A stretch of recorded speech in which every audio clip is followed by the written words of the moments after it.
천재는 대개 학구적이다. 그런 말이 있습니다. 여러분 들어보셨습니까? 천재는 대개가 학구적이다. 좀 우리 생각과는 배치되지 않습니까? 천재는 타고난 그 무엇으로 쉽게 편안하게 술술 자기 길을 가는 사람처럼 보이는데 그렇지 않다는 겁니다. 끊임없이 배우고 노력하는 사람이라는 뉘앙스가 천재는 대개 학구적이다, 이 얘기 속에 들어 있습니다. 꾸준하고 부지런한 자기 노력이 없으면 천재도 천재 될 수 없습니다. 천재성이라는 그 독보적인 차이를 만든 것은 배움에 대한 노력이 추가되었기 때문이라는 뜻입니다. 천부적인 재능을 타고났다고 한번 쳐봅시다. 그렇지만 그 이후에 열성적인 배움의 노력, 이런 것들이 뒤따르지 않는다면 아주 평범한 범인으로 마칠 가능성이 대단히 높습니다. 한 사람이 주목받는 자리에 서기까지는 여러 가지가 영향을 미칩니다. 그가 처한 환경, 기회, 재능, 그러나 이것보다 더 필요한 게 있는데요, 바로 배우고자 하는 열정, 그리고 스스로 자기를 가꾸어가는 노력이 그렇습니다. 주변을 한번 돌아보십시오. 예외가 없습니다. 어느 직종, 어느 영역이건 간에 주목받는 배우나 연주자, 방송인, 우연히 운이 좋아서 그렇게 된 것처럼 보이지만 결코 그렇지 않습니다. 김구라라는 연예인이 있죠. 최근에도 무슨 문제가 있는데 무례하다고. 그렇지만 그분이 여러 가지 진행하는 걸 보면 굉장히 지적으로 많은 소양을 가지고 준비되었다는 걸 알 수 있습니다.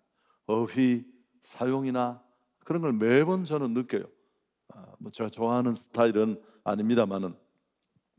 또 최근에 신사임당이라는 무려 구독자 155만을 자랑하는 이 경제 유튜버가 있습니다. 이분도 그래요. 155만을 아무나 모으겠습니까? 그리고 그의 강연을 따로 이렇게 패키지로 판매를 하는데 굉장히 비싼 금액이에요. 심지어 여러분 유튜브 화면에 썸네일의 문구 하나를 뽑기 위해서도 그가 얼마나 치밀하게 긴 시간을 준비하고 자료를 만들어 왔는지를 최근에 제가 어디서 읽었어요. 절대 우연이 아닙니다.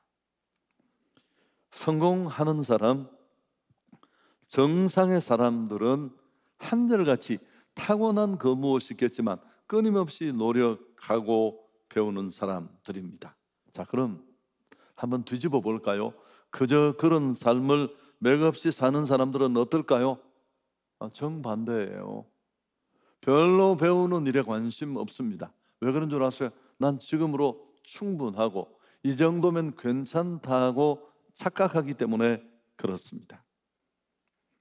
옛날 어르신들이 버릇없고 막대 먹은 아이들을 보면 내뱉는 상투적인 말이 있습니다. 못 배운 놈. 그 말이 제가 생각났습니다. 왜 인성이나 다른 걸 얘기하지 않고 못 배웠다고 했을까? 저는 예리한 지적이라고 생각합니다. 오늘 우리가 읽은 말씀, 바울이 디모데에게 쓴 마지막 편지의 마지막 부분인데 13절 다시 한번 읽어볼까요? 내가 볼 때 내가 들어와 가보의 집에 둔 겉옷을 가지고 오고 또 책은 특별히 가죽 종이에 쓴 것을 가져오라. 바울은 지금 로마 감옥에 갇혀 있습니다. 그는 황제의 손에 언제 죽을지 모릅니다. 죽을 날만 기다리는 할아버지예요. 그냥 늙은이에 불과합니다. 사슬에 매인 채 차고 음산한 지하 감옥에 그는 갇혀 있습니다. 그 차가운 기운이 뼛속까지 스며드는 냉기를 쫓기 위해서 그에게는 겉옷이 필요했습니다. 그리고 또 하나, 미래를 알 수 없지만 그의 마음에 녹쓰는 것을 막기 위해서 그는 양피지 문서로 된 책도 필요했기 때문에 오늘 믿음의 아들 같은 디모데를 향해 이 두 가지를 주문한 겁니다. 좀 논란의 소지도 있습니다. 바울이 오늘 디모데에게 가지고 오라고 하는 이 책은 도대체 어떤 책일까? 여기 책으로 쓰인 단어 타바블리아라는 이 헬라어는 파피루스 두루마리를 말해요. 양이나 염소, 양 가죽에 피를 쌓은 책을 말합니다. 그럼 도대체 바울이 디모데에게 부탁한 이 가죽 종이에 쓴 건 뭘까? 두 가지 정도의 학자들의 견해가 있습니다. 물론 이 둘은 다 추정일 뿐이에요. 정확한 건 알지 못합니다. 첫째 하나는 그가 로마 시민권을 가졌으니까 앞으로 있을 재판에 대비하기 위해서 로마 시민권이 들어있는 증명서를 말한 것이다, 이런 견해가 있고요. 또 한 가지는 헬라어 구약 성경일 것이다. 파피루스에 쓴 어떤 것도 좋습니다. 여러분, 모두 추정이니까요. 분명한 것은 이제 죽음을 얼마 남겨두지 않은 바울이 보고 싶어하는 귀중한 책이었다, 그렇게 정리를 하면 좋겠습니다. 자, 그런데 찰스 스펄전이 이 본문의 내용을 두고 이렇게 덧붙여 설명한 게 있습니다. 이게 오늘 우리에게 좀 적용하는 데 도움이 될 수 있는데요. 그는 이렇게 말했습니다. 사도라도 책을 읽어야 했다. 그는 성령에 감동되었지만 책을 원했다. 그는 주님을 보았지만 책을 원했다. 그는 3층천에 올라가 인간으로 말할 수 없는 것들을 보고 듣고 경험했지만 책을 원했다. 그는 신약 성경의 많은 부분을 기록했지만 13권, 14권 기록했지만 책을 원했다. 바울은 더 설교 준비할 필요가 없는 사람이에요. 아니, 더 이상 뭘 쓰거나 편지를 보낼 이유도 별반 없었습니다. 그렇지만 그는 계속해서 책을 읽을 필요를 느꼈던 사람입니다. 비록 지금 생명이 꺼져가고 있는 그 순간에 조차도. 자, 뭘 할 수 있나요? 바울 역시 끊임없이 배우고 자기 발전을 위해 노력했던 사람이라는 힌트를 얻을 수 있습니다. 갈마리엘 문화, 그 헬라 철학의 대가 밑에서 정말 최고 학문을 섭렵한 석학 중의 석학이 바울입니다. 그럼에도 그의 안에 여전히 배움에 대한 갈망이 멈추지 않는 것을 우리는 볼 수 있습니다. 바울 신학의 깊이, 그가 기록한 성경의 책들, 여러분 결코 우연이 아니에요. 지식은 힘입니다.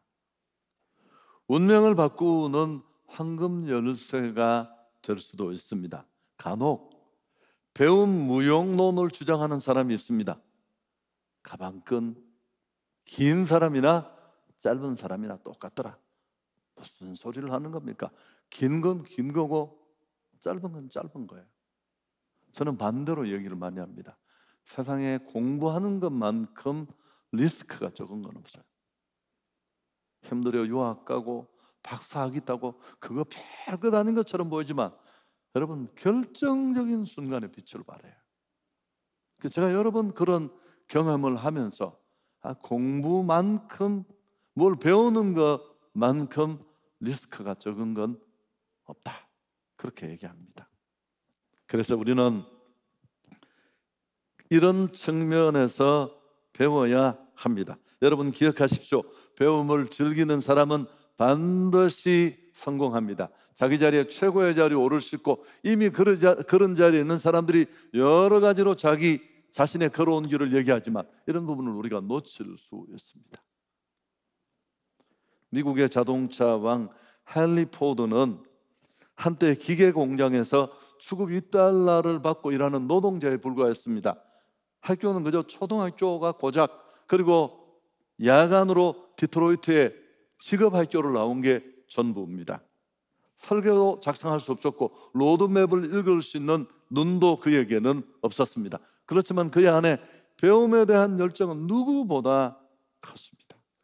밤낮 없이 책을 손에 달고 다녔고, 특히 기계 분야의 책들은 한번 손에 잡으면 놓지를 않았대요. 이런 열정 때문에 시간이 날 때마다 수시로 서점에 들러서 관련 책을 구입하고 읽는 것이 그에게 낙이었습니다. 그리고 책 속에 있는 이런 수동적인 지식을 구하는 데 그치지 않고 좀 더 실천적인 지식을 얻으려고 그는 마침내 에디슨의 회사에 들어갑니다. 아르바이트로. 참새가 방앗간을 지나갈 수 없는 것처럼 들어갈 때마다 만나는 선배들에게 묻고 배우고, 이런 노하우가 쌓여서 그는 마침내 기계공으로 승진합니다. 그런데 어느 날 누군가로부터 동력으로 움직이는 교통수단을 만들었다는 얘기를 듣고 불이 번쩍했어요. 그래서 그는 그 이후에 그 기술이 만들 발전 잠재력을 간파한 겁니다. 직감한 거예요. 가만히 있는 자에게 이런 신호, 이런 인사이트는 오지 않아요.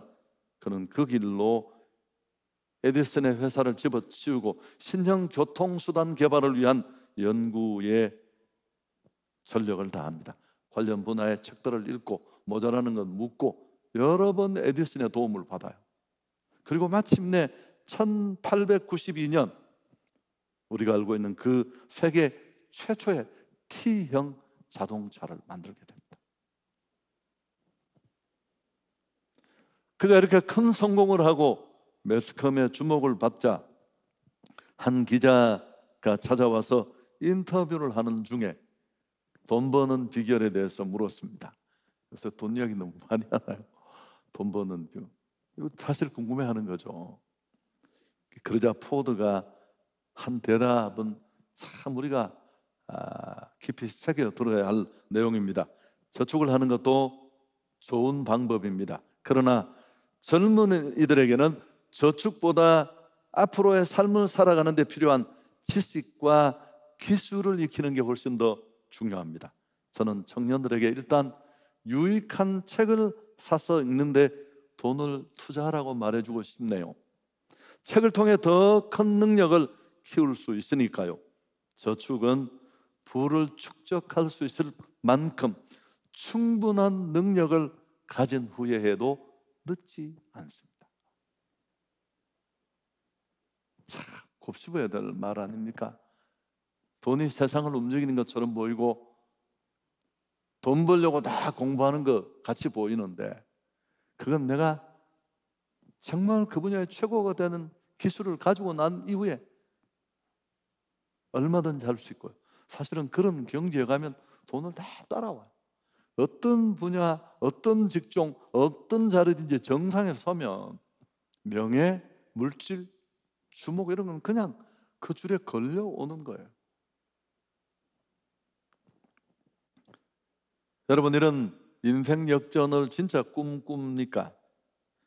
주저하지 말고 배우기를 힘써야 합니다. 배움의 길에는 왕도가 없습니다. 꿈꾸는 것만으로 안 돼요. 기도하는 것만으로 모든 일이 된다고 생각하지 마십시오. 배우고 노력하고. 할렐루야. 그래서 오늘 이 시간에는 제가 좀 쉬는 동안 내 머리에 지각 변동을 일으켰던 그런 얘기들을 좀 이렇게 하나씩 하려고 하는데, 여러분, 그렇다면 무엇으로 어떻게 배울 수 있을까? 실천하는 것들, 여러분 끊임없이 배워야 돼요. 가장 쉽게 배울 수 있는 방법은 주변에 예상외로 배울 수 있는 사람들이 많아요. 제가 최근에 혼자서 이렇게 쉬면서 요리할 수 있는 기회가 있는데, 계란찜, 이 계란찜이 상당히 고도의 기술을 요하는 요리예요. 그래서 제 와이프도 잘 못하고 저희 어머님도 제 기억에 의하면 잘 못했던 것 같아요. 근데 제가 한 번씩 밥을 먹으러 가는 그 백반집은 그 계란찜을 3,000원에 파는데, 이야, 맛이 정확해요. 최근에 한 번 목사님을 만나서 얘기를 했더니 그거 간단하대요. 자기가 자취 15년 했는데 달걀 깨고 기름 한 방울 새우젓 넣고 딱 렌지에 딱 몇 분 돌리면 해보니까 정말 되더라고요. 여러분, 제가 안 물어봤으면 그걸 어떻게 배웠겠어요? 세상에는 조금만 마음을 갖추고 물으면 친절하게 종이 끄집어내서 메모까지 하면서 나를 코치하고 가르쳐줄 스승들이 너무너무 많습니다. 삼인행필 유아사라는 논어에 나오는 말이 있습니다. 세 사람이 길을 걸어도 그 가운데 배울 스승이 있다는 뜻입니다. 여러분, 이건 적용을 어떻게 하면 좋으냐 하면은, 아무리 하찮은 존재, 나보다 못한 것처럼 보이는 사람에게도, 아니 조폭을 만나도 조폭이 되라는 건 아니고요, 배울 게 있다니까요. 어디라도 누구라도 본받고 배울 것은 너무너무 많습니다. 설령 그가 나보다 더 아랫 사람이고 심지어 아이라고 해도 마찬가지입니다. 그래서 배움의 자세를 강조하는 그런 말입니다. 그래서 여러분, 주변을 보면 사람을 만나서 받는 인사이트, 도전, 이건 그 어떤 것과도 비교할 수 없습니다. 그래서 좋은 사람을 만나야 되죠. 참 안타까운 건 뭘까요? 유유상종, 무리의 법칙이라는 게 있어요. 비슷한 사람들끼리 모여요. 신호가 맞으니까 진전이 없습니다. 서로 위안도 되고 위로도 되는데 앞으로 나가기가 쉽지 않잖아요. 두 번째가 뭐냐면, 사실 이 얘기가 제가 더 쉽지 않다면 책을 읽는 겁니다. 어쩌면 가장 편안하고 손쉬운 방법입니다. 한 개인의 성장에 절대적입니다. 설교하는 설교자는 다 그래요. 제가 이제도 어떤 분의 강의를 들으면서 세상에 내가 만난 사람 중에 최고가 돼, 최고. 1시간 강연을 듣는 동안 그분이 쓰는 단어를 내가 60개를 적었어요. 내가 잘 사용하지 않는. 어떻게 그렇게 해가고, 그가 얼마나 많은 독서를 냈고 얼마나 많이 묵상한 사람이라는 걸 그냥 단번에 알 수 있습니다. 허접한 지식으로 아주 초라한 단어를 이렇게 저렇게 쓰는 정도가 아니라 너무너무 편안한 모습으로 자유롭게. 여러분, 남들이 만들어 놓은 평생의 지식과 노하우를 책 한 권을 통해 내 것으로 습득할 수 있다면 이건 어마어마한 축복이죠. 2만 원이 뭐가 아깝겠습니까? 이런 책이 100권, 1000권 된다면 이건 놀랄 만큼 빠른 속도로 어떻게 우리가 멘토를 100명을, 1000명을 만날 수가 있어요. 손에 책을 들고 있다면 나는 결코 혼자가 아닙니다. 수업료가 필요 없습니다. 책값이 수업료예요. 한 개인을 가장 빠르게, 가장 완벽하게 바꾸어 놓을 수 있는 가장 좋은 통로예요. 그래서 우리는 최근에 그런 얘기를 합니다. 취미 독서를 넘어서서 생존 독서를 해야 한다. 누군가의 훈수나 비난에 휘둘리고 끌려다니지 않으려면 자기 생각을 키워야 돼요. 제가 이제 강의를 들었던 그런 분처럼 참 편안하고 너무너무 표정이 밝은데 너무 분명한 자기 생각이 있습니다. 삶에 대해서도 세상을 바라보는 가치도. 여러분, 그러려면 정말 많은 독서가 필요해요. 밥도 먹어본 사람이 먹고 공부도 한 사람이 하는 거예요. 책도 읽는 사람이 있고. 나는 아무것도 필요 없어, 지금이 충분해. 그런 생각을 하시는 분이 있으면 제가 늘 하는 말씀 있죠. 시계를 조용히 귓가에 대면 시계가 여러분에게 진실을 말해줍니다. 뭐라고요? 착각. 에어비앤비의 창업가 브라이언 차스키, 여러분 이 플랫폼 하나로 얼마나 대단한 기업이 됐나요? 최근에 플랫폼 기업들을 정부가 날카롭게 거세게 공격하고 있습니다만은 이분 독서광이에요. 워렌 버핏 세계 최고의 부자인데 그의 방에 가면 무슨 주식 시세포 뭐 이런 자료가 있을 것 같은데 TV도 없대요. 온통 방에 쌓여 있는 건 다 책이에요. 종일 앉아서 아무것도 안 하고 책만 읽어요. 그냥 투자해서 돈 버는 사람이. 이걸 모르는 바보들은 맨날 스마트폰만 쳐다보고 전 개인적으로 주식을 무척 싫어합니다. 그 이유는 딱 하나예요. 돈을 억만금을 벌어도 그 피폐함과 바꿀 수 없어요. 맨날 그거 쳐다보고. 그게 뭐가 남는 일이 있겠어요? 자본주의 체제 하에 주식은 참 중요한 투자의 수단이겠지만 제 개인의 생각입니다. 그렇게 피폐하면서는 어떤 것도 나는 갖고 싶지도 않고 하고 싶지도 않고 얻고 싶지도 않아요. 여러분 1년에 힘들면 50권이라도 오늘 우리 옆에 분에게 한번 물어봅시다. 설교에 방해가 되나? 최근에 읽고 있는 책은 어떤 책입니까? 여러분 두 번째는 성경책을 읽어야 됩니다. 성경을 공부하자. 너무 목사 같은 얘기인지 모르는데 하나님을 향한 지식은 세상의 지식을 다 쓰레기로 만들어 버리잖아요. 바울이 배설물과 같다. 필요 없다는 뜻은 아닙니다. 최고의 시작은 하나님을 아는 지식이죠. 어디서부터 왔고 어디로 가고 있고 인생은 도대체 어떤 존재이고 뭘 위해 살아야 되고. 여러분 이 기본이 탄탄하지 않은데 그 위에 얹힌 게 무슨 의미가 있겠어요? 로마가 팔레스틴을 점령하고 유대인들을 통치하고 있을 때입니다. 유대인들이 말을 잘 안 듣고 고집이 세니까 왜 그럴까 봤더니만 이들이 탈무드를 배운다는 것을 알고 탈무드를 빼앗았습니다. 공부를 못하게 하니까 유대랍비 아카바가 유대 총독을 찾아가서 비유를 들면서 이렇게 얘기를 했다고 합니다. 어느 날 보니까 여우 한 마리가 물고기들이 어디로 온가 도망치는 것을 보고 물었대요. 어디 가느냐고 하니까 저쪽에서 누군가가 우리를 몰고 있다고. 그러자 여우가 그럼 여기 올라와, 내가 너를 지켜줄게. 그러자 그때 물고기가 그렇게 대답했다고 합니다. 참 어리석군요. 우리는 물을 떠나면 죽는다는 것을 모릅니까? 랍비 아카바는 이어서 이렇게 말했습니다.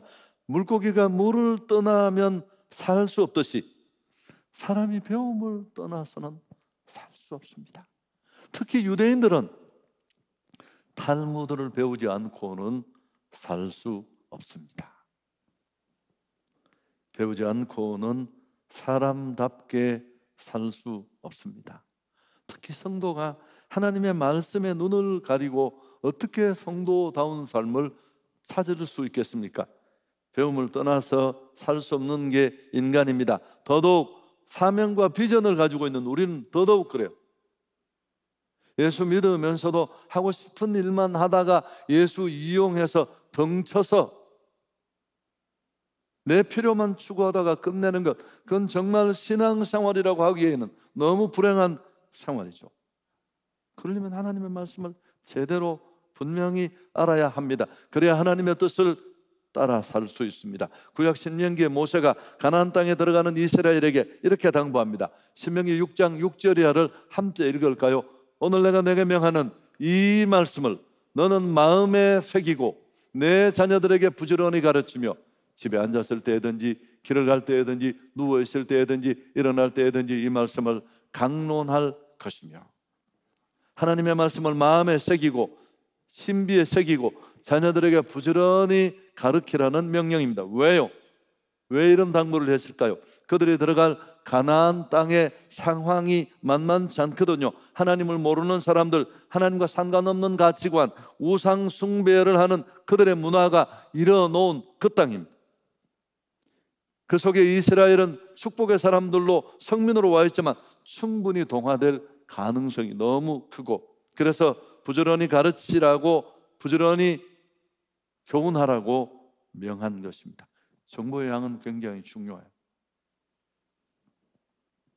무슨 이야기를 더 많이 듣느냐 하는 것은, 우리가 사는 세상이 당시 가나안과 뭐가 다르겠습니까? 세속주의, 물질주의, 향락주의 물결이 넘실거리고 있습니다. 이 물결이 우리 가치관을 흔들고 우리가 나아가야 될 방향을 잡지 못하게 흔들어댑니다. 목적을 잃게 만들죠. 그래서 바울은 뭐라고 했습니까? 디모데전서 오늘 우리가 읽은 이 4장 앞장에서 그런 얘기합니다. 3장 14절 10, 그러나 너는 배우고 확신한 일에 가라. 너는 내가 누구에게서 배운 것을 알며 또 어려서부터 성경을 알았나니 성경은 능히 너로 하여금 그리스도 예수 안에 있는 믿음으로 말미암아 구원에 이르게 하는 지혜가 있느니라. 그 뒤에 이어서 나온 교훈과 책망과 바르게 함과 의로 교육하기 유익하니 이는 하나님의 사람으로 온전케 한다. 여러분, 우리가 하나님 말씀을 제대로 배우고 공부해야 흔들리지 않는 확신이 서게 될 줄 믿습니다. 그래야 우리가 한 것들도 그 위에 얹히는 거예요. 기초가 무너지면 의미가 없습니다. 설교 정리합니다. 세상을 강자와 약자, 성공자와 실패자로 나눌 수 있습니다만 사실은 그렇지 않아요. 세상은 배우는 자와 배우지 않는 자로 나누어집니다. 벤자민 베버의 얘기입니다. 도대체 당신은 어디에 속해 있나? 난 됐어, 난 충분해, 이 정도면 문제가 없어. 배움을 즐거움으로 아시면 좋겠습니다. 좋은 음식을 보면 맛을 알고 맛집은 아는데, 여행하는 즐거움은 그렇게 알고 떠드는데 배움이 아직도 즐겁지 않다. 당신은 초보 인생일 가능성이 높아요. 변증만 눌리고 영향력 있는 사람으로 서기에는 아직 너무 멀리 서 있습니다. 여러분, 어떤 일이 즐거움이 되려면 쉬운 일이 아니에요. 즐거움이 되려면 상당히 많이 그 일이 반복돼야 돼요. 습관처럼 굳어지고. 영어가 참 불편하지만 영어 공부를 좀 한 사람은 영어가 재미있다고 해요. 나는 사람 위에 뛰는 사람이 있고 뛰는 사람 위에 즐기는 사람이 있다고 하잖아. 배움은 단지 지식을 많이 쌓는 것만을 말하지 않습니다. 배워서 뽐내면 모르는 만 못합니다. 단순히 책이나 교육을 통해 많은 정보를 깨달으라는 것 아닙니다. 배움에 대한 갈망이 있는 사람은 겸허합니다. 자기 부족을 알거든요. 나는 발전이 필요하고 변화가 필요하다는 걸 본인이 알고 있기 때문에 그렇습니다. 그래서 주변의 사람들의 조언이나 평가에도 귀를 기울입니다. 그래서 배우는 사람은 겸손한 사람입니다. 반대로 배우지 않는 사람은 어떤 사람일까요? 준비가 되어서 그런 게 아니에요. 그런 가능성은 너무 낮습니다. 온갖 핑계를 다 대지만 게으른 사람이고 교만한 사람일 가능성이 대단히 많아요. 이유야 뭐든 배움을 소홀히 여긴다면 발전 가능성은 없어요. 여전히 그 자리를 뭉개며 주저앉아서 환경을 탓하고 기회가 주어지지 않았고 세상이 나를 몰라주고 누구는 막 뭐 이렇게 쓰임 받는데 하나님 왜 나는 안 쓰시느냐고. 여러분, 그런 허투른 말만 하면서 인생을 마칠 수 있습니다. 사랑하는 여러분, 길을 열어달라고 간절히 기도하는 것 필요합니다. 그러나 스스로 길을 열어가는 노력이 필요한 줄 믿습니다. 기도하는 것만큼 열심히. 책을 봐도 눈이 아프지 않을 때 많이 보고 많이 읽고 또 뭐 어때요? 여러분, 배우는 건 너무 귀한 일이에요. 제가 이렇게 만나보면 저도 교만한 사람 중에 하나인데 정말 세상적으로 상당한 수준에 있는 사람들 만나서 어떤 얘기를 하면, 내가 이 얘기 여러 번 했잖아. 교훈이 크게 비서실에서 전화가 옵니다. 뭐라고 모임에서 말씀하셨습니까? 그 모델을 알려달라고. 그냥 그런 분들 사이에 만나면 듣지도 않고요. 들어도 따라하는 사람 한 사람도 없고요. 그런 전화 애초 오지도 않고 나중에 그런 소문이 들립니다. 뭐 지 혼자 아는 척 한다고 말이에요. 여러분, 이 자세가, 이 태도가, 이 받아들이는 모습이 얼마나 우리를 전혀 다른 자리에 세울 수 있는지. 이런 멋진 말이 있습니다. 참, 제가 이제 듣고 적어두었어요. 인생에 뻔한 걸 실천하는 사람이 성공한다. 너무 뻔한 일이잖아요. 그래서 성경을 좀 열심히 이제 읽고 설교하기 위해서 늘 읽습니다만은, 그런 목적을 떠나서 정말 하나님 말씀이 좋고 그 말씀이 내 속에 꿀송이 같아서 좀 성경을 많이 읽고 싶고요. 그래서 더 제 분야의 책들도 읽어야 되겠고, 또 하나는 제가 이번에 이제 행복을 말하다라는 우리 컨퍼런스의 행축의 철학을 담은 책을 이제 거의 마무리 단계에 있는데, 이 책을 끌어안고 고민하면서 주변 사람들도 제 때문에 불편했고, 정말 느끼는 게 뭐냐면, 내가 진즉 이 글쓰기 법에 대해서도 좀 배웠으면 평생 어떤 형태로든지 글을 써서 그 글을 국어체로 말로 하는 직업을 내가 삼고 있는데, 그랬다면 참 좋았을 텐데 후회하면서 어떻게든지 시간을 내서 좀 배워야 되겠다는 그런 결심도 했습니다. 할렐루야. 여러분, 꼭 오늘 마음의 생각을 잘 다듬어서 한번 나를 체크해 보시고 도전이 있기를 바랍니다. 그래서 정말 하나님이 나를 쓰실 때 전혀 주저함이 없이, 제가 뭘 도와달라고 누구에게 부탁할 때도 그렇잖아요. 우리 교육자들 중에 그런 걸 할 수 있는 분에게 부탁하는 거예요. 주님이 우리를 쓰시는 것도 마찬가지니까요. 좋으신 하나님께 감사와 영광을 드립니다.